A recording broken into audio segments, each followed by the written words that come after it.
Donc sans plus tarder, je suis italien donc j'aime pas être en retard, sinon je vais être étiqueté. Donc on va appeler Jonathan Lebar, qui est chirurgien du rachis exclusif à Rennes, dans un des plus gros groupes de rachis privés de France, avec son anesthésiste attitré, le Dr Fusco, qui nous parleront donc de RAC et des formations.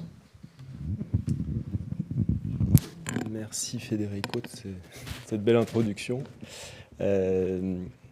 Merci à la commission du GEST, bonjour à tout le monde déjà. Merci à la commission de la déformation de nous avoir invités, à Federico et Emmanuel qui m'ont invité. Et puis du coup je vais laisser se présenter Nicolas Fusco. Bonjour à tous et merci pour l'invitation déjà au comité. Et donc je m'appelle Nicolas Fusco, je suis l'un des médecins anesthésistes du CHP Saint-Grégoire et je représente l'ensemble de l'équipe en fait parce qu'on travaille beaucoup sur des protocoles et donc je représente l'équipe d'anesthésie. Voilà. Alors pour cette conférence, on s'est fixé 3 objectifs.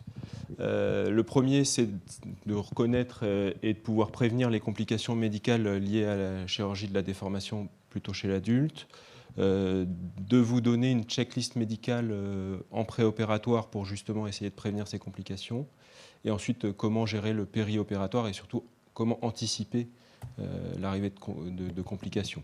Il y a des choses sur lesquelles on ne va pas du tout aborder. Tout ce qui est sympa, c'est-à-dire le planning préopératoire, on ne va pas l'aborder. La déformation de l'enfant et de l'adolescent, parce qu'il y a quand même bien moins de complications et c'était un peu rébarbatif. Et ensuite, tout ce qui est complications mécaniques, leur prévention et les complications neurologiques qu'on n'abordera pas aujourd'hui.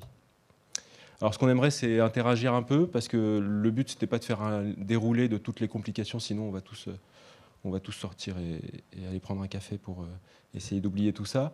Donc si vous pouvez, on va faire des votes à main levée, on va poser des questions, faire des cas cliniques en essayant d'être un peu interactif encore une fois. Donc la première question, c'est quelles sont pour vous là où les complications les plus redoutables dans ce type de chirurgie? Il y a 5 réponses: mauvaise cicatrisation, infection du site opératoire, infarctus périopératoire, embolie pulmonaire, syndrome dépressif post-opératoire ou douleur neuropathique. Qui vote pour la première, la mauvaise cicatrisation et l'infection? Une grande majorité. Qui vote pour la deuxième, l'infarctus périopératoire?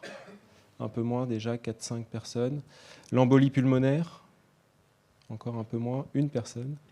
Le syndrome dépressif post-opératoire? On peut voter plusieurs fois. Ouais. Le syndrome dépressif post-opératoire, 2 personnes. Et puis les douleurs neuropathiques post-opératoires? Un peu plus. Un peu plus aussi. Ok, on vous donnera les réponses à la fin de la conférence. Et donc, quels sont pour vous le ou les meilleurs moyens, pareil, plusieurs réponses possibles, de prévenir les complications médicales? Ne pas les opérer, faire un bilan exhaustif préopératoire, aussi une bonne majorité, déléguer à mon excellente équipe d'anesthésie. C'est bien, vous avez raison.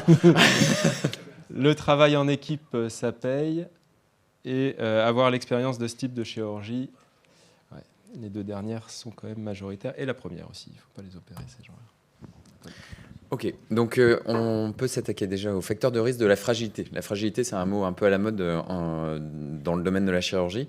Je précise juste une chose, parce que Jonathan a parlé de la chirurgie pédiatrique, et j'ai la chance d'exercer aussi également au CHU de Rennes, où on fait de la chirurgie de déformation. Donc c'est aussi pour ça que Jonathan m'avait demandé, c'est que j'ai ces 2 expériences, pédiatriques et adultes, de la déformation du rachis.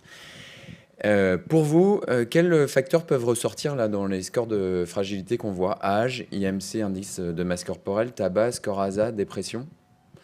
Est-ce que... L'âge?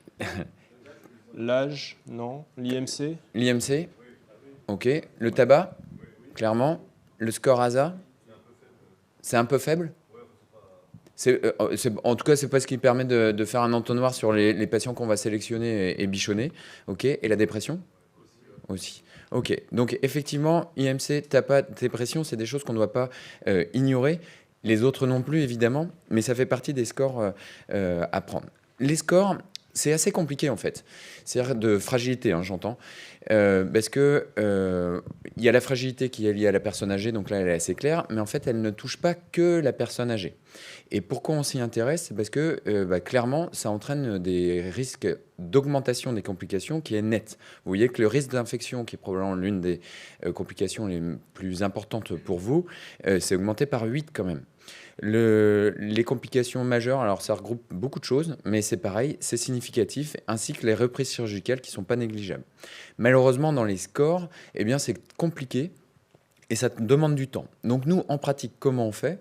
Eh bien, on fait une évaluation finalement clinique. Et le score le plus pertinent pour ça et pour prédire les complications post-opératoires, c'est celui-ci. Il est bien démontré dans la littérature et ça classifie de manière clinique les patients. Plus ils ont un chiffre élevé, et plus il va falloir être prudent, voire ne pas opérer les patients. Il y a d'autres scores qui peuvent être utilisés, et notamment sur le délirium post-opératoire, il y a ce Fried phénotype qui a été développé, mais ce sont, comme je vous le disais, des scores qui ne sont pas évidents, avec des nécessités de temps de 5, 15, 20 minutes pour évaluer eh bien, le patient. Donc ça doit être fait un peu en amont ou après une consultation d'anesthésie lorsqu'on les a sélectionnés. Ça, c'est bien pour le délirium post-opératoire. Là encore, je resserre dans la pratique. Nous, ce qu'on fait, c'est pour les plus de 75 ans, on va utiliser le gold standard, ainsi que pour l'oncocodage G8, c'est quelque chose, un score de l'HAS, qui est représenté comme celui-ci, des choses que vous connaissez très bien, que vous avez déjà peut-être repéré.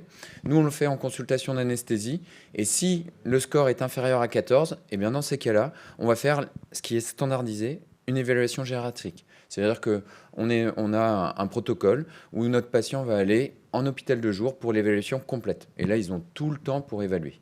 Mais évidemment, on ne va pas tous les envoyer là-bas. Ce sont les fragiles, plus de 75 ans, et oncocodage inférieur à 14. Alors, on va parler un peu de généralité. Donc, la chirurgie de la déformation, 2 objectifs. La libération nerveuse, on parle de patients qui ont souvent des radiculalgies, qui ont du mal à marcher, et la correction fusion. Alors, tout ça, ça nous amène à des facteurs de risque de complications, une instrumentation longue, une durée opératoire et d'hospitalisation aussi longue, des pertes sanguines importantes et un type de population fragile avec des comorbidités. Et donc, nous, notre objectif dans tout ça, ça va être de pouvoir reconnaître les facteurs évitables de complications. La littérature est déjà bien fournie. Les Français ne sont pas en reste sous l'égide du GES anciennement et de la SFCR. Et donc, ce qu'on peut en tirer quand même, c'est 20 à 70% de complications globales dans ce type de chirurgie, dont 1% de mortalité, ce qui est quand même énorme comparativement à, par exemple, une prothèse de hanche, si on compare à une intervention fonctionnelle, qui est environ 0,28% dans le dégénératif hors traumatique. Alors, comme je vous disais, on va essayer de partir de cas cliniques. On va commencer par monsieur en plein cœur, qui a 62 ans, qui est ancien chauffeur routier, qui a une hygiène de vie qui laisse à désirer, et donc qui consulte, enfin que vous suivez même depuis longtemps parce que vous avez envie de l'opérer de sa scoliose, de sa déformation, qui consulte pour des lombalgies chroniques et parce qu'il penche en avant. Il a un score Oswestry à 48. Alors, est-ce que déjà parmi cet interrogatoire, il y a des choses qui vous chagrinent et qui vont vous faire aller chercher plus loin dans le... Voilà. Donc déjà, on va aller chercher le tabac, l'alcool. Ancien chauffeur routier. Donc il a pris sa retraite avant 62 ans, celui-là. Ah oui. Ah oui. Donc oui, il a plus de 60 ans. Il doit être sûrement sédentaire avec un IMC qui doit dépasser les normales. Faut lui demander s'il fume, s'il boit. Et donc, quels sont ses traitements et ses antécédents pour aller chercher justement les facteurs de risque. Les facteurs de risque essentiels, notamment cardiovasculaires, la morphologie, l'IMC, le tour de taille, le tabac, les traitements antiagrégants, anticoagulants et ses antécédents cardiovasculaires. Si on n'a pas tout ça, on court à la complication. Donc, on va s'intéresser à plusieurs plans généraux. D'abord, l'évaluation des risques cardiovasculaires, c'est probablement là où il y a, pour nous en tout cas côté anesthésique, le plus de problématiques. Mais on voit que dans les complications cardiaques, post-déformation du rachis, il n'y en a pas tant que ça. Ça va se dérouler en 2 plans. La chirurgie, c'est simple puisque c'est une chirurgie à haut risque. Voilà, donc ça c'est fait. Et après, on va évaluer le patient sur, là aussi, 2 composantes. Les antécédents du patient, c'est un score de Lee assez simple, et les capacités à faire un effort. Et en fonction du score de Lee, donc là on va prendre plutôt la colonne de droite pour vous, on enlève la chirurgie à haut risque parce que on sait que c'est une chirurgie à haut risque pour la déformation du rachis. On va regarder si il a une coronopathie, une insuffisance cardiaque, des antécédents vasculaires, diabète et insuffisance rénale. C'est compris dedans. Plus le score augmente et plus le risque de complications cardiovasculaires augmente. Et on voit que pour une chirurgie de déformation du rachis, eh bien on est tout de suite entre le 1 et le 2, ce qui n'est tout de même pas négligeable.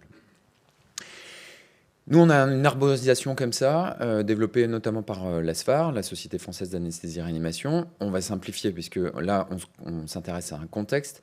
Le patient est instable, c'est évident pour tout le monde. Hein. Je pense que c'est une chirurgie qui peut être retardée. Donc c'est évident, on n'opère pas. Après, il y a ce fameux score de Lee. C'est une chirurgie à haut risque, donc systématiquement, on aura ECG. Troponine, c'est ce qui est recommandé par la Société européenne de cardiologie. C'est pas fait systématiquement en France, clairement. Et plus ou moins une exploration supplémentaire, notamment sur la fonction du cœur et les tests ischémiques. Et ça va dépendre de la capacité à bouger. Donc je demandais à Jonathan, vous connaissez le mètre supérieur à 4 ou inférieur à 4. Pour nous, c'est vraiment le cut-off qui est important à suivre. En gros, plus de 4, on en reste là selon l'âge. Moins de 4, on va aller un peu plus loin. Donc petit rappel que je fais rapidement. Mais si vous êtes capable de monter 2 étages, et nous, c'est l'une des questions qu'on pose en consultation, en dehors de la pathologie, si c'est la déformation qui empêche de monter les 2 étages, on va évaluer autrement la capacité fonctionnelle. Donc, en résumé, pour nous, plus de 45 ans sans antécédents, ce n'est pas vraiment votre population. Donc, du coup, on va s'intéresser aux plus de 45 ans, mais avec des complications personnelles ou familiales, cardiaques. Et dans ces cas-là, on fait les marqueurs, si on suit complètement stricto sensu les recommandations, le CG. Et après, la deuxième catégorie, ça va être les plus de 65 ans avec un score de Lee inférieur ou égal à 2. Et dans ces cas-là, on aura la même chose. Plus de 65 ans, là, on va systématiquement faire l'échographie et plus ou moins un test ischémique. Ou alors moins de 65 ans avec un score de Lee supérieur à 2. Toujours dans le cardiovasculaire, là, c'est le risque thromboembolique. On a vu qu'il y a une personne là, qui semblait vraiment attachée à l'embolie pulmonaire. Et effectivement, c'est un risque non négligeable à prendre en compte. Ça, ce sont nos recommandations là, toutes récentes de 2024 qui ne changent pas énormément. Et nous, on s'intéresse au cœur de la déformation du rachis. Donc, ça veut dire une chirurgie à risque élevé. Donc, il faut faire des anticoagulants. C'est une évidence. Après, la durée, elle n'est pas vraiment stricto sensu définie. Pour nous, c'est entre 15 et 21 jours. Et dans tous les cas, il faut mettre en place un système qui permet la déambulation le plus rapidement possible. Hydratation, ok. Et ce qui vous intéresse aussi souvent, c'est quand est-ce qu'on peut débuter les anticoagulants. Eh bien, vous voyez ici, c'est entre H12 et H24. C'est ce que je pense vous faites tous en pratique. En tout cas, chez nous, c'est ce qu'on fait. Un petit conseil, l'indication systématique des bas de contention n'est plus recommandée depuis quelques années déjà, notamment pour les patients qui n'ont pas d'antécédents d'insuffisance veineuse ou alors des patients qui ont des problèmes d'artériopathie. Ceux-là, on ne leur remet pas. Le patient assez sain d'un point de vue cardiovasculaire, vous pouvez ne pas mettre de bas. Ce qui est important, c'est les HPPM. Et un petit mot pour les compressions intermittente, en gros, c'est lorsqu'il y a un très haut risque du patient, en plus de la chirurgie à haut risque. Donc, c'est éventuellement possible, notamment chez des patients qui ont déjà eu des antécédents thromboemboliques majeurs. Le tabac. Eh bien, le tabac, c'est assez simple, en fait. Il faut arrêter. Point. C'est tout. Parce que ça a augmenté toutes les complications, que ce soit de cicatrisation pulmonaire, cardiovasculaire, etc. Pour qu'on ait des bénéfices d'un point de vue respiratoire, avec une diminution de plus de 50% des complications respiratoires post-chirurgie, il faudrait arrêter au moins 8 semaines avant. Quand vous êtes à 4 semaines, vous diminuez d'un quart, 25% les complications respiratoires. C'est déjà mieux que rien. Dans nos recommandations SFAR, en fait, on dit que peu importe quand ils arrêtent, parce que c'est toujours bien. Pour ce type de chirurgie, il est clair que le minimum, c'est 4 semaines. J'ai presque envie de dire, c'est comme en plastie, un patient qui ne veut pas arrêter de fumer, ça veut dire qu'il n'a pas tout mis en place d'un point de vue médical avant d'être opéré, donc je ne suis pas sûr qu'il faille l'opérer. Donc 4 semaines, comment on les fait arrêter? Au moins 4 semaines, voire 8, ce serait l'idéal. Eh bien, on fait des consultations en addicto, on propose. Déjà, la première question, c'est de demander s'ils fument, les patchs, l'hypnose, l'acupuncture, peu importe quel est le moyen, mais en tout cas, il faut les faire arrêter. Et on continue. Monsieur à bout de souffle, 55 ans, tabagique sans antécédent en excellent état général. Lui, on doit l'opérer demain d'une arthrodèse L2 iliaque. Et donc l'infirmière du service vous appelle la veille à 16 h parce qu'il tousse et il coule du nez. Elle a appelé l'anesthésiste avant, qui lui a demandé un test griffe, et celui-ci est positif. Qu'est-ce que vous faites alors qu'il n'opère pas ce monsieur demain? La majorité, mais pas tous. Et donc, il y en a qui l'opèrent. Moi, je suis à la retraite. Allez, on continue. Donc, on va prendre le modèle de la Covid, qu'on a bien connu pendant un certain temps. Nous, nos recommandations, c'est en gros, s'il y a un patient à risque, non vacciné ou patient avec des comorbidités, s'il n'est pas vacciné, clairement, qu'il tousse, qu'il a des symptômes, il va falloir le reporter, et sur un long délai, on dit 4 à 6 semaines. Si c'est une infection des voies respiratoires supérieures avec peu de symptômes, on peut reporter de 15 jours. Il faut savoir que toute infection, que ce soit Covid ou infection des voies aériennes supérieures ou inférieures, entraîne une augmentation drastique des complications respiratoires post-opératoires. En sachant que pour la chirurgie du rachis, c'est déjà au moins 10 à 15% de complications respiratoires. Donc on ne peut pas rajouter la couche, le patient est malade, surtout si on peut reporter de 15 jours minimum.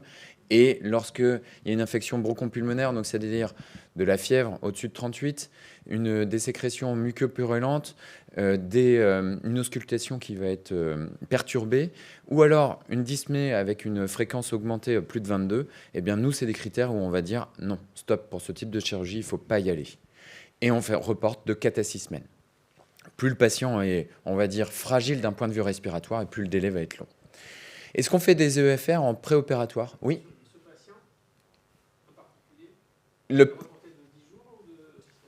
Plutôt 15 jours, parce que, alors, il faudrait voir quel est le contexte pour ce patient, si il a d'autres comorbidités, ou s'il fume. Ah oui, il fumait? Oui, ouais, il fume. Donc, alors, s'il fume, j'ai envie de dire, il va d'abord arrêter de fumer, ensuite il va se rétablir de son infection, et après on pourra envisager de l'opérer. Les EFR, est-ce que vous en faites systématiquement? Non. En gros, si scoliose grave, j'imagine que là, vous en faites systématiquement. Et là, pardon? Thoracique, oui, effectivement. Et dans ces cas-là, on peut discuter. Alors en pédiatrie, c'est beaucoup fait de la VNI préopératoire et anticipée pour le post-opératoire, d'où la nécessité de les hospitaliser dans des soins continus pour pouvoir faire ça de manière adaptée. Alors, Madame Régine Grève de Faim, elle a 58 ans, elle travaille à l'usine, elle a un IMC à 36 et elle a commencé un régime depuis 2 ans, elle a réussi à perdre 3 kilos. Vous la suivez pour une déformation depuis plusieurs années et elle est jeune retraitée et il est enfin venu le temps de la chirurgie. Alors, pour Madame Grève de Faim, vous posez donc une indication chirurgicale. Quelles sont vos recommandations avant la chirurgie? Qui demande à la dame de continuer à maigrir? Personne. Continuez à maigrir, madame, mais faites-vous accompagner par un diététicien. Un peu plus. Vous prescrivez un bilan sanguin chez cette patiente qui fait un régime. Beaucoup moins. Et vous programmez la patiente et sa consultation de pré-anesthésie puisqu'il est temps de l'opérer. Alors en fait, c'est bien qu'elle maigrisse. Il y a une question, je crois. Aujourd'hui, c'est est-ce que tu prescris Wegovy? Wegovy. Tu l'envoies parce que c'est remarquablement efficace. Non. Je fais pas ça. Moi, je regarde surtout si elle est dénutrie parce que j'ai peur de la cicatrisation, mais le régime, au final, elle a un IMC à 36, c'est beaucoup. C'est en train de faire d'énormes progrès en chirurgie bariatrique. Maintenant, ça commence même par se faire. Non, j'ai pas de... Par rapport aux complications post-opératoires, notamment de cicatrisation, ce qu'il faut s'assurer chez un patient qui a mené un régime seul, parfois aussi accompagné, il faut s'assurer en fait qu'il ait structurellement, physiologiquement, encore une capacité, et notamment à cicatriser. Et c'est pour ça que là, l'albumine et la préalbumine et la CRP pour, en gros, mettre relativement cette albumine et préalbumine vont être essentiels. Parce qu'il y a des patients qui vont être avec un IMC à 40 et en fait, ils sont complètement dénutris. Et ces patients-là, eh bien, probablement qu'il faut faire une renutrition, alors peut-être avec du Wegovy, pour eh bien, qu'ils aient un statut notamment de réhabilitation physiologique meilleur et donc des complications type cicatrisation moindres. Oui. Oui, pour le surpoids, parce que nous, dans notre équipe, on est vraiment à cheval là-dessus, on travaille avec les endocrinos. Il y a un truc qui marche très bien, c'est les applications, les apps, les gens. Il y a maintenant les apps qui marchent très bien, et moi j'ai des miracles, des gens qui, tout d'un coup, se mettent sur une app, c'est ludique, ils perdent 30 kilos, comme ça. Pour le régime et l'activité physique, c'est ça? Merci beaucoup. Non, oui, enfin, il y en a une qui s'appelle Yazio. Je n'ai pas d'action chez eux, mais les gens aiment bien. Et puis sinon, c'est vrai que les agonistes du glucagon, Ozempic, Saxenda, etc., ça a révolutionné la perte de poids. Et c'est vraiment... moi, dès que j'ai quelqu'un en surpoids ou on a un éventuel projet chirurgical non urgent, il faut absolument qu'il commence par arriver à un IMC le meilleur possible. Oui, bien sûr. Là, il y a vraiment du boulot. Et les endocrinos sont très bien formés. Maintenant, les généralistes, ça commence à venir parce que c'est la pression des patients et puis de la presse. Hein, même maintenant, dans The Economist, il y avait un numéro spécial sur le sujet. Enfin, c'est mondial et c'est un succès mondial. C'est incroyable. Hein. Et ça marche très bien. Hein. Moi, je ne m'occupe pas du régime, mais on a des cliniques de nutrition, des nutritionnistes. C'est pas le régime, c'est les injections. Hein. Après, les injections, d'un point de vue anesthésique, notamment les produits et les anti-glucagons, là, ça va poser quelques problèmes, et notamment d'un point de vue vidange gastrique, il faut bien penser à anticiper, à les arrêter avant. 4 semaines avant. 4 semaines avant, on arrête, mais je crois que c'est un peu aussi une légende urbaine, parce qu'on en a opéré qui avait ça quelques jours avant, et en fait, on n'a jamais eu de soucis. Mais c'est vrai que les anesthésistes, ils se racontent qu'ils sont un peu contre en disant ils vont être comme avec un estomac plein. Alors, pratique, effectivement, il y a des séries maintenant sur le fait que ces patients-là en fait, arrivent avec l'estomac plein parce qu'il y a un ralentissement de la vidange gastrique, comme chez les insuffisants rénaux. Et c'est la raison pour laquelle, pas tous, il faut sélectionner les patients. Et c'est pour ça qu'il y a un délai minimum, on va dire, selon la molécule, parce que ce n'est pas les mêmes délais, selon la durée de vie, en fait, la demi-vie. Mais pour nous, clairement, il y a vraiment des cas avec des patients qui ont l'estomac plein. Donc c'est à prendre en compte. Alors, donc, vous revoyez cette patiente 3 semaines plus tard, avec son bilan, elle est dénutrie, la chirurgie était prévue dans 15 jours. Qui maintient la chirurgie et prescrit des compléments alimentaires périopératoires? Personne. Qui maintient la chirurgie car c'est sa seule place au bloc avant 3 mois? Personne non plus. Et donc, qui l'adresse à un ami nutritionniste pour la renutrir? Une majorité. Et qui retarde la chirurgie de plus de 3 mois, enfin de 3 mois ou plus? Aussi une partie. Donc oui, en effet, on retarde la chirurgie. 3 mois, c'est bien pour la renutrition. Et puis on l'adresse à un spécialiste. Mais on n'a pas d'amis. Donc, évaluation du risque métabolique. Évidemment, il faut des patients nutris, il faut des patients avec un diabète équilibré, parce que vous voyez ici, l'augmentation du risque avec le diabète est non négligeable sur les infarctus, sur la cicatrisation, on vient d'en parler, mais aussi d'autres, comme la consolidation osseuse, donc c'est dommage que l'os ne se reconstitue pas, l'insuffisance rénale, l'infection urinaire. Ok. Donc là, la règle, elle est simple, c'est qu'on n'opère pas si l'hémoglobine glyquée est supérieure à 8. On fait une glycémie à jeun pour voir où ils en sont. Et d'un point de vue nutrition, il y a des choses aussi qui sortent au-delà des médicaments sur les régimes intermittents qui sont très efficaces pour, assez bizarrement, redonner une hygiène de vie aux patients, on va dire... Ouais, diabétique. Donc ça diminue le diabète, des effets aussi sur le cancer, etc. C'est vraiment quelque chose d'intéressant à aller observer, on va dire. Donc ça, c'est notre Société française d'anesthésie-réanimation et celle du diabète qui se sont associées pour dire que, eh bien, on opère entre 6 et 8 d'hémoglobine glyquée. Donc il faut avoir une hémoglobine glyquée récente avant d'opérer. La thyroïde, c'est pour, on va dire, faire l'ensemble de métabolique. C'est assez simple. Euthyroïdie. On ne peut pas opérer quelqu'un qui est en hyperthyroïdie. Il y aura taux de risque de complications cardiovasculaires et notamment troubles du rythme. Et en hypothyroïdie, ce n'est pas la peine non plus. L'obésité, on vient d'en parler, donc j'en dirai pas plus. En gros, on peut opérer des gens qui sont obèses s'ils sont nutris d'un point de vue, on va dire, biologique. Mais on sait que ça va entraîner plus de complications, et notamment des séjours plus longs. Juste au sujet de l'obésité, l'IMC est plus retenu comme l'élément essentiel. Non, complètement. Un petit chapitre à part, en dehors du métabolique, mais qu'on a mis ici, sur la gestion du capital sanguin, parce que c'est l'une des, on va dire, interrogations de l'HAS. Plutôt que d'utiliser de la transfusion, on peut faire quand même beaucoup de choses avant, et malheureusement, c'est pas suffisamment fait. Donc, et pourtant, c'est simple. On fait un hémogramme, un bilan martial, groupe ABO, RAI, bon, ça c'est pour le reste du bilan. Et en fait, en fonction de ce bilan-là, qui est fait, nous on aime bien, côté anesthésique, que ça soit fait 3 semaines, 1 mois avant, tout simplement pour avoir le temps de faire la recharge en EPO et en fer. Donc nous, c'est protocolisé, c'est-à-dire que si on a une anémie, c'est-à-dire une hémoglobine inférieure à 13, une carence martielle par la ferriténémie ou un coefficient de saturation, c'est ou, et bien dans ces cas-là, ils vont en hôpital de jour et ils ont une prescription de fer inject une fois, normalement, et de l'EPO 1 à 3 fois en préopératoire, donc il nous faut au minimum 3 semaines, et avec des bilans à chaque fois pour ne pas dépasser 15 d'hémoglobine. Plus ou moins des vitamines B9, B12, mais ça, c'est en fonction du bilan martial. Alors, on finit avec Madame Mavi-Pourri, 65 ans, elle est asthmate, elle garde des enfants, sans antécédent majeur, et elle est sous duloxétine, donc un antidépresseur, depuis 2 ans pour un syndrome dépressif. Elle a une décompensation douloureuse aiguë de ses douleurs chroniques lombaires, et donc on l'a mise sous morphinique depuis 3 mois. Alors, pour vous, est-ce qu'un antidépresseur est-il une contre-indication absolue à votre chirurgie ? Qui l'opère coûte que coûte, même sous antidépresseur? Personne. Qui l'adresse à un spécialiste avant de programmer une chirurgie? Plus de monde. On l'opère pas parce qu'on n'opère pas les patients sous antidépresseurs dépressifs. Personne.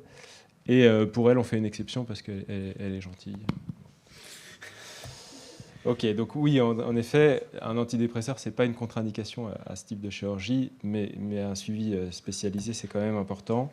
Ça, c'est la petite surprise trouvée dans le train, parce que j'ai ajouté la diapo là dans le train. C'est-à-dire que étude de 2025 qui montre que la duloxétine, qui est un antidépresseur de type ISRS, eh bien, pourrait avoir un impact positif sur les douleurs post-opératoires dans les premières 24 heures. Donc oui, effectivement, on opère les patients qui sont sous antidépresseurs. Ça peut même peut-être avoir un avantage dans les premières 24 heures. Et donc, question morphinique. Qui opère les patients alors, donc je la sèvre avant la chirurgie à l'aide d'un spécialiste. C'est pas évident. C'est pas toujours évident, je suis d'accord. Moi, je me suis fait gronder par les anesthésistes plusieurs fois, mais je les opère pas sous morphine. Ma chirurgie permettra de la sevrer en morphinique. On espère.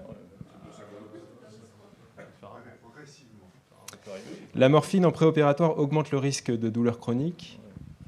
Ça, on est tous d'accord avec ça. Et le traitement par opioïde ne nécessite pas une adaptation en post-opératoire. Si, non, si. Donc l'objectif, c'est quand même d'essayer de les sevrer en morphinique, coûte que coûte, parce qu'on sait que sinon, on ne les sevrera jamais en morphinique. C'est pas vrai. Ça, c'est quasiment vrai. Et ensuite, du coup, il y a plusieurs façons de le faire, hein, bien sûr. Et la morphine augmente le risque post-opératoire de douleurs chroniques.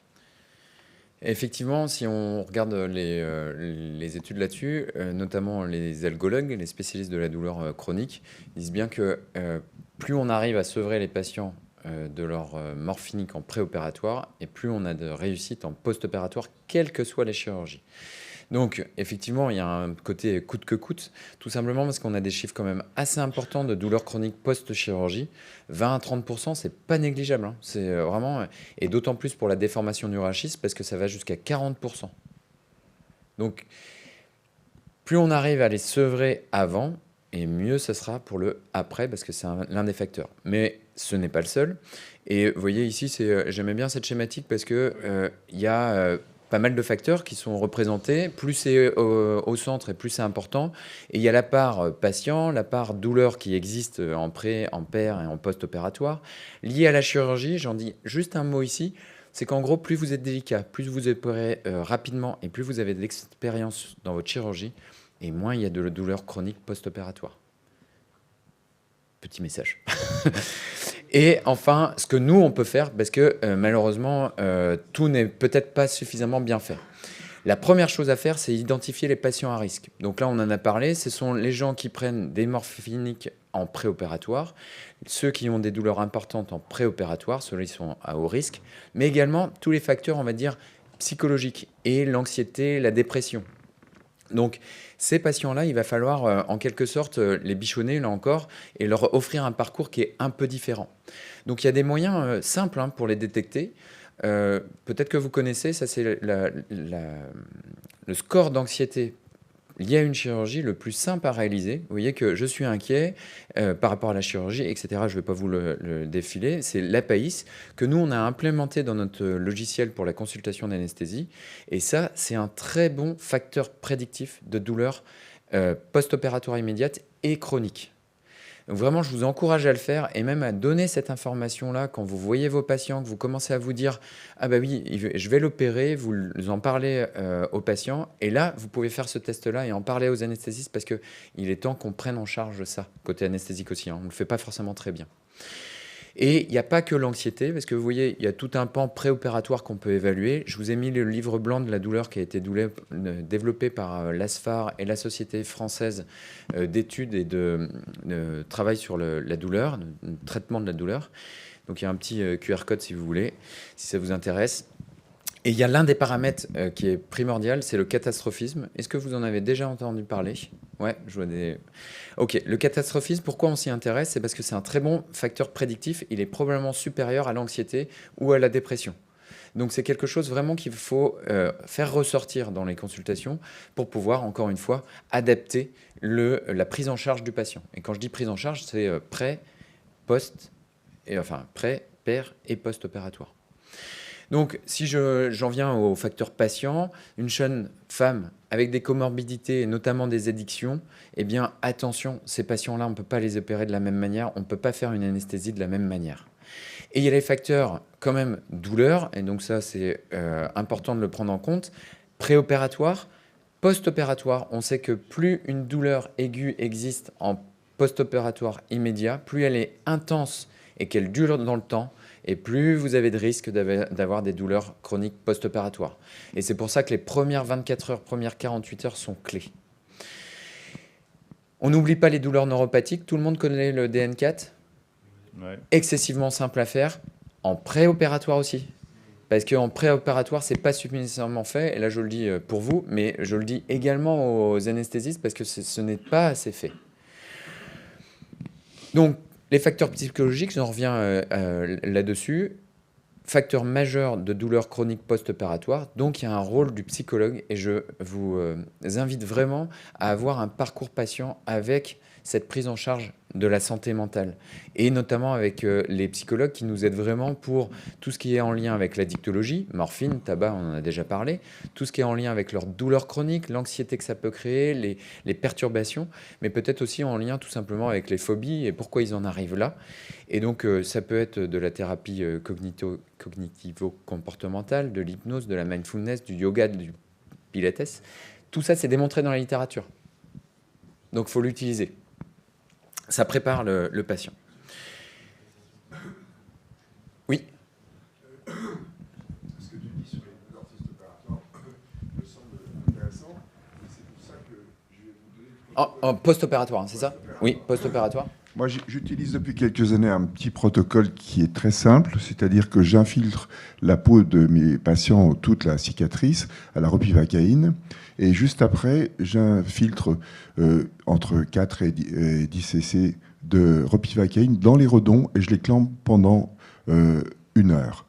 Et je m'aperçois que le soir, les gens me font des sourires plutôt que des grimaces. Et donc, voilà, c'était ma contribution à cette diminution des douleurs post-opératoires. Merci. Et ça tombe bien parce que c'est une transition parfaite avec le périopératoire parce que c'est de ça qu'on va parler là maintenant. Et effectivement, je pense qu'il y a une place de l'anesthésie loco-régionale. On va en discuter. Donc dans le périopératoire, je base ce qu'on fait nous dans notre équipe. Donc c'est un protocole qui a été réfléchi en commun entre certains anesthésistes qui se sont intéressés à ça et les chirurgiens.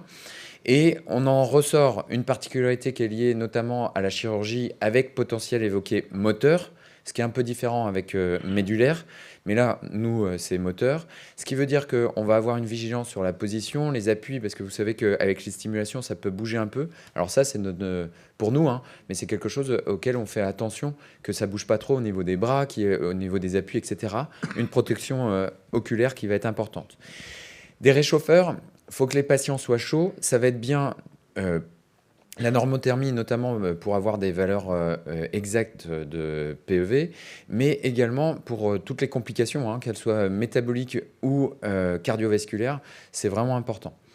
La perfusion médulaire, alors on essaye une PAM 65 à 70 par rapport à l'aspect vraiment médulaire, mais évidemment en discussion avec le chirurgien et le saignant péropératoire, il faut qu'on arrive à trouver une PAM idéale entre les complications post-opératoires et l'hémorragie péropératoire. Nous, on fait une induction maintenant sans curare, tout simplement parce qu'il y a l'installation après des potentiels évoqués moteurs.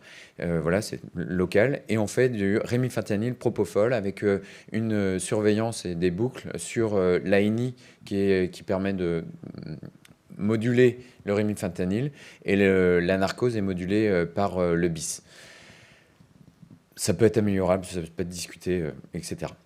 La gestion du capital sanguin, elle est également péropératoire puisqu'on met 2 voies veineuses.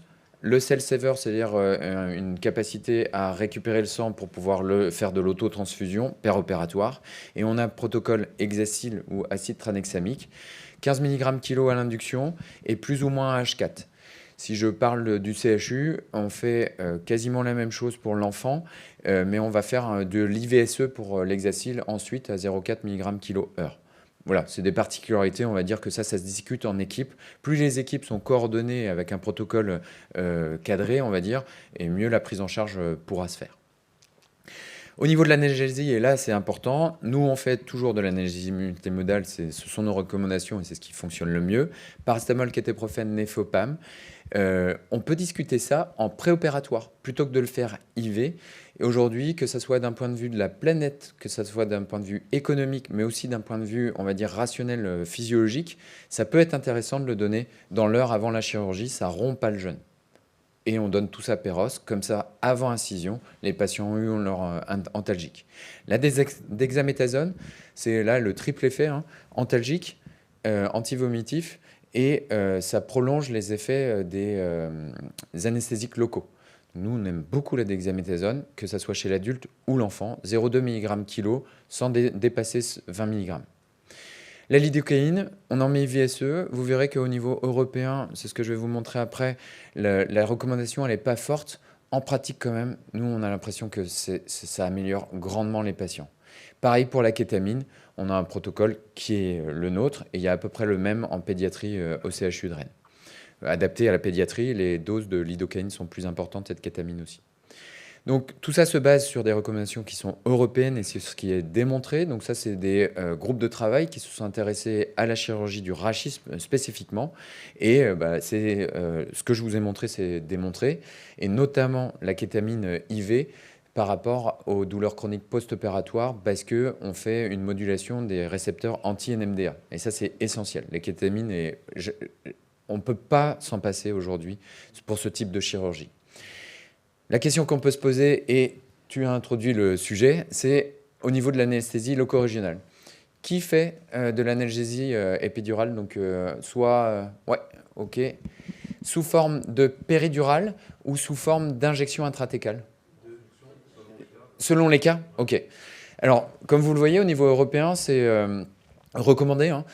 Si je vois au CHU de Rennes, c'est une injection faite de morphine directement dans le fourreau par le chirurgien. D'autres équipes mettent les cathéters par les chirurgiens en fin de chirurgie de péridurale et infusion de l'anesthésique locaux. Ça, c'est très efficace. Après, ça a des désavantages en lien avec, le repérage des complications neurologiques post-opératoires et 2, le risque d'infection. Alors, risque d'infection pas lié au cathéter, mais plutôt le fait qu'on a des cathéters en place. Si le site opératoire s'infecte, eh bien, le fait qu'il y ait un cathéter en place en épidural, eh bien, on a un risque de... voilà, exactement. Donc, voilà, la question se pose. Nous, on ne le fait pas dans notre équipe. Je milite. Mais d'une part, les anesthésistes ne sont pas tous d'accord. Voilà. On a des recommandations européennes. Moi, j'invite vraiment à le faire sur la prévention justement des douleurs chroniques post-opératoires. Donc, ce qu'on peut retenir, réduction des opiacés, préopératoire, sevrage idéalement, péropératoire, parce qu'on a des moyens de sevrer. On sait que plus la quantité d'opiacés péropératoires est présente et plus on a un risque de douleurs chroniques post-opératoires avec des effets rebonds. Kétamine, on ne peut pas s'en passer. Lidocaïne, j'ai envie de dire, c'est en fonction des équipes, mais je crois qu'aujourd'hui, c'est assez généralisé à juste titre. Et puis, l'anesthésie loco-régionale. Voilà, je vous laisse réfléchir. Je pense que l'avenir nous donnera des réponses encore plus claires.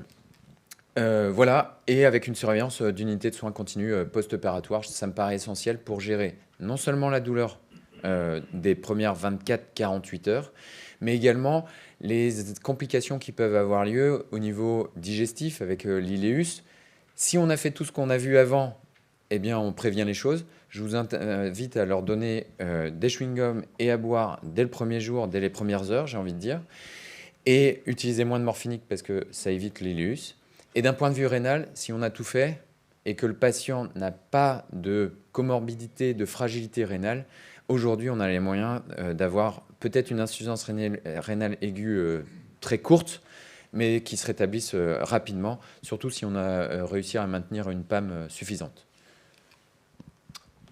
Alors, pour conclure, donc on a vu que c'était une évaluation préopératoire qui était multidisciplinaire. Le côté multidisciplinaire est important. Le côté coordination est surtout plus important encore parce qu'il ne faut pas qu'il y ait un spécialiste qui ait pas le même discours que le chirurgien, que le psychologue dise qu'il faille arrêter toute activité physique parce qu'il a trop mal, ou que l'algo mette directement le patient sous morphinique dès qu'il vient avec un EVA à plus de 8. Donc il faut essayer de se coordonner, discuter avec les spécialistes à qui vous adressez les patients, et pour ça le chirurgien est au milieu bien sûr dans ce type de pathologie.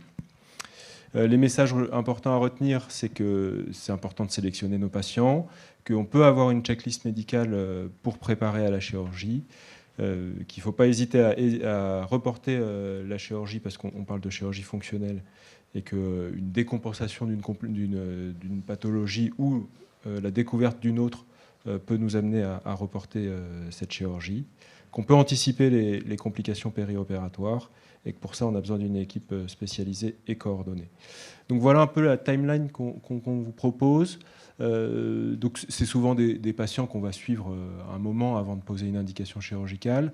Donc lors déjà d'une première consultation, on peut aller repérer des facteurs de risque de complications, peut-être si un jour il y aura une chirurgie, donc aller chercher les comorbidités, l'IMC, la consommation tabagique. Et on peut aussi déjà commencer à mâcher un peu le travail en demandant un bilan biologique exhaustif, et notamment NFS-CRP, l'état nutritionnel avec l'albuminémie, l'après-albuminémie, un ionogramme sanguin créate pour la fonction rénale, aller rechercher du diabète, une hypo, une hyperthyroïdée. Une fois qu'on pose l'indication chirurgicale et donc qu'on va programmer le geste, je pense qu'il faut se laisser un minimum de 3 mois avant la programmation de ce type de chirurgie, pour plusieurs raisons. Un, pour aller demander l'avis aux spécialistes, cardio, pneumo, algo, des choses comme ça, ou même les psychologues qui vont réaliser leur bilan. Et ensuite, la consultation d'anesthésie, il faut aussi la faire le maximum en amont de la chirurgie. Et pour nous, c'est 1 mois. De toute façon, parfois, ils les revoient même une 2e fois dans le mois. Et le rôle de l'anesthésiste là-dedans, bon, il va aller chercher ce qui n'a pas été fait, bien sûr, parce qu'on n'est pas médecin, hein, mais essayer de coordonner tout ça, anticiper les complications, et puis bien sûr, il y a ce rôle de l'épargne sanguine qui est important à regarder.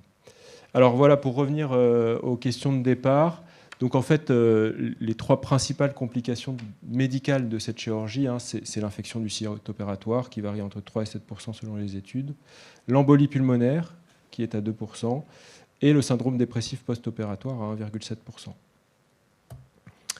En ce qui concerne le moyen de les prévenir, le bilan exhaustif préopératoire, le travail en équipe et l'expérience de ce type de chirurgie. Merci. Merci. Est-ce qu'il y a des questions? Oui. J'ai l'impression qu'il y a 2 points qui n'ont pas été abordés. En fait, j'ai 2 questions. Un, c'est que là, dans tout ce qu'on a vu, il n'y a pas le rapport avec le rhumato et la densitométrie osseuse. Oui. Et quand même, quand on sait que c'est 40% de complications mécaniques à 2 ans ou 2 ans et demi, c'est important. On a dit no comment sur les complications mécaniques. D'accord. Et quelle est la place que vous mettez aux antiépileptiques à très faible dose, les antidépresseurs à très faible dose en post-opératoire pour l'action sur la douleur chronique? Parce que c'est très intéressant de les donner en post-opératoire immédiat. On s'aperçoit que ça participe aussi à la lutte contre la douleur chronique. Oui, complètement. C'est avéré. Aujourd'hui, ça fait partie de l'arsenal thérapeutique de la douleur, on va dire. Je réponds d'abord à la densité osseuse. Effectivement, parce que quand on dit complications médicales, évidemment, je pense que ça doit faire partie du bilan. Mais on s'est centré sur le médical. Et dans le bilan médical, évidemment, la densité osseuse en fait partie. Voilà, je ferme la parenthèse. Et sur la douleur, oui, au même... Alors, premier élément de réponse, la prégabaline n'est plus indiquée en préopératoire. Clairement. Ça n'a pas d'effet en dehors de shooter les patients. Voilà. Et ça n'a pas d'intérêt pour la douleur chronique post-opératoire. Par contre, tout ce qui est antidépresseurs et certains neuroleptiques, oui, effectivement, ça a sa place. Pas en première intention, et surtout aussi en fonction de la douleur. Et d'où la nécessité du DN4, parce qu'il faut identifier quel est le type de douleur. Et Pardon ? Ah non, je crois vraiment qu'aujourd'hui, il faut avoir des parcours patients individualisés, mais aussi des parcours de la douleur individualisés. C'est-à-dire qu'un patient qui va avoir des douleurs neuropathiques en préopératoire, il est probable que celui-là, peut-être qu'il faudra commencer un antidépresseur ou un antineuroleptique, un neuroleptique dans le sens, j'entends, anti-épileptique, avant, parce que ça pourrait être efficace, notamment pour sevrer la morphine, et poursuivre après. J'ai envie de dire, là, au-delà du rôle médecin anesthésiste, réanimateur préopératoire, là, ça va plus, pour moi, ça va se constituer comme un aiguillage. C'est-à-dire que je repère ça et je l'envoie vers quelqu'un qui va être spécialisé dans la gestion de la douleur pour qu'il puisse prendre en charge ça de manière globale. En fait, ça a souvent été fait à titre systématique en préopératoire, d'aller mettre du Neurontin au patient en se disant que ça allait aller mieux en post-opératoire. Je pense qu'il faut vraiment adapter au type de douleur préopératoire.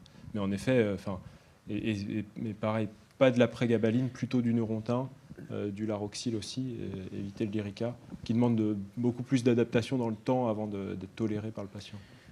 Et vous voyez, le fait de travailler en coordination avec un psychologue ou les professionnels de la santé mentale, ça va permettre aussi de détecter ces patients-là qui vont en bénéficier encore plus. Et je pense que faut vraiment individualiser aujourd'hui notre prise en charge. Oui, un commentaire sur le risque thromboembolique et le délai d'administration des HBPM. 24 heures, nous, ça nous paraît un peu tard. Et on a vraiment tendance à démarrer à J0. C'est quand même une chirurgie à haut risque thromboembolique. Complètement. Et on démarre dans les heures qui suivent, après la chirurgie, et en général à J0. En gros, nous, ce qu'on fait, c'est 6 à 8 heures.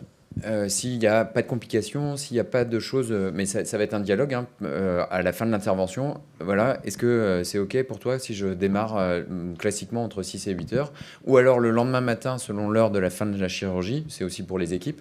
Voilà. Mais donc on est globalement dans les recommandations, c'est-à-dire qu'ils disent 12-24 heures. C'est pour pouvoir élargir, parce que 12-24, c'est un peu tard. Ouais. Ça me parle. Alors, le 12-24 est adapté pour certaines chirurgies où il y a eu des complications et un risque hémorragique post-opératoire, en fait. Mais en soi, la plupart des équipes ont fait 6 à 8. Nous, s'ils ont perdu 2 litres pendant l'intervention, on va le faire le lendemain matin. Si par contre la chirurgie a été assez peu hémorragique, on peut le faire dès le soir même. Quelle place pour les compressions pneumatiques intermittentes ? Une chirurgie à haut risque, donc là on est dans le cas, et patient à haut risque avec des antécédents de thromboembolique. Et juste en péropératoire, ou vous les gardez aussi en post-op, et combien de temps en salle de réveil ? Aujourd'hui, le GIHP dit péropératoire. Voilà, déjà. Si on peut continuer, en pratique, nous, c'est péropératoire mais oui, on n'a jamais eu besoin. Ouais. Vous avez évoqué votre position par rapport aux infections des voies aériennes supérieures tout à l'heure. Et est-ce que vous avez des recommandations lorsqu'on découvre la veille de l'intervention une infection urinaire, ou en tout cas une branlette urinaire positive, des choses comme ça, des trucs un peu bâtards où on ne sait pas trop si on reporte ou pas, quoi. Oui, effectivement, là, les choses sont moins claires. J'ai envie de dire, ça dépend du patient. Si c'est un patient qui a déjà une sonde, c'est le prélèvement sur sonde, voilà. Je parle de la chirurgie programmée, quoi. Ouais. En chirurgie programmée, je crois que tout site infectieux doit être aboli avant de partir sur ce type de chirurgie si on veut diminuer les infections du site opératoire. Après, il y a des patients qui font souvent des infections urinaires à répétition, tout ça. Peut-être que ça peut nous faire un peu changer, mais c'est vrai que si la patiente n'a pas l'habitude d'avoir une infection urinaire et que là, on lui découvre Mais on fait pas moi, je fais plus de bandelettes systématiques en préopératoire. 6 symptômes, 6 symptômes. Ouais. Juste, il y a une question là-bas. Dans la prise en charge des risques, quelle place vous réservez aux maladies neurodégénératives type Parkinson ? La prévention des risques, surtout dans le calcul du risque opératoire. Alors là, on va rentrer dans le score de gériatrie global, le gold standard. Et du coup, là, j'avoue, ça va plus être lors de cette hospitalisation-là où ils vont nous faire, en gros, un bilan avec les chiffres de risque de complications. Mais ça va être délégué. Je peux ? Deux petites questions. Est-ce que vous les envoyez au dentiste avant, pour être sûr qu'il n'y ait pas de carie ? Et deuxième question, quand tu les vois à J-6 mois, et tu vois qu'ils sont un peu gros et dénutris, et ils fument, et dépressifs, je ne sais pas quoi, est-ce que c'est toi qui pilotes tu te les envoies à droite, à gauche, ou tu renvoies au médecin traitant, ou tu cherches un copain qui fait la synthèse ? Alors pour la première question, le dentiste, on revient au rhumato, c'est-à-dire que s'il y a de l'ostéoporose, il va avoir son bilan dentaire pour le traitement de l'ostéoporose. Sinon, je ne fais pas de bilan systématique dentaire, sauf s'il se plaint de ses dents ou quoi que ce soit. Pour piloter, oui, je pilote, et surtout, je dis aux patients que clairement, ils n'iront pas au bloc opératoire s'ils sont dans cet état-là, et que du coup, il va falloir changer, que nous, on a des moyens de les soulager, mais que ces moyens-là, il va falloir qu'eux fassent des efforts en amont. Et donc, oui, les IMC, le psychologique, le tabac, tout ça, oui, non, ils attendent. Et il y en a qui reviennent un an plus tard, que j'ai pas vu du tout, ils reviennent un an plus tard, en me disant, voilà, docteur, j'ai arrêté de fumer, j'ai perdu 5 kilos, j'ai fait ce que j'ai pu, et là, je suis motivé, et voilà, mon cœur, ça va, mais mon diabète, c'est réglé. Et dans ce cas-là, le contrat est rempli, quoi. Sur ce sujet, un petit commentaire au CHU de Lille. On a mis un partenariat avec nos collègues de médecine physique et de réadaptation où on adresse les patients en préopératoire justement au moins 3 mois avant. Et j'avoue qu'on confie un peu toutes ces tâches d'ajustement préopératoire à nos collègues médecins, quoi. Ouais, c'est très bien aussi. La MPR, je pense que c'est un endroit idéal pour les préparer, les patients, sur tous les plans, nutritionnel, tabac, etc. Enfin, addiction, oui, c'est... Et j'ai une petite question par rapport à l'état des téguments de la peau. Est-ce que vous faites un dépistage staphylocoque, choses comme ça, dans certains cas, et comment vous gérez la décontamination préopératoire avant d'implanter du matériel? Alors, nous, on ne le fait pas, mais c'est vrai que ça a déjà été étudié, et c'est vrai qu'une décontamination préopératoire, quand ils ont des prélèvements positifs, ça peut se discuter. Nous, on ne le fait pas. Parmi les confrères qui fait ça Comment on fait?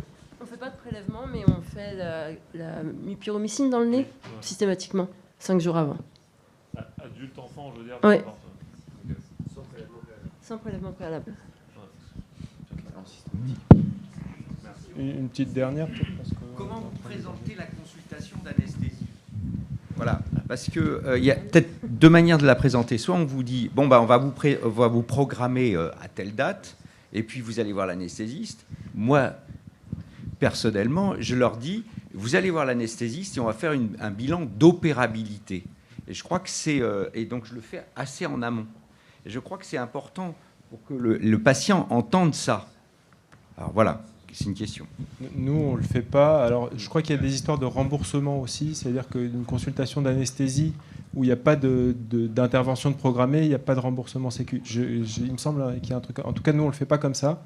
Mais c'est vrai que c'est pour ça qu'on essaye de mettre cette consultation d'anesthésie un mois avant, pour se dire on a tout le temps de se retourner si on dépiste quelque chose sur lequel on serait passé à côté.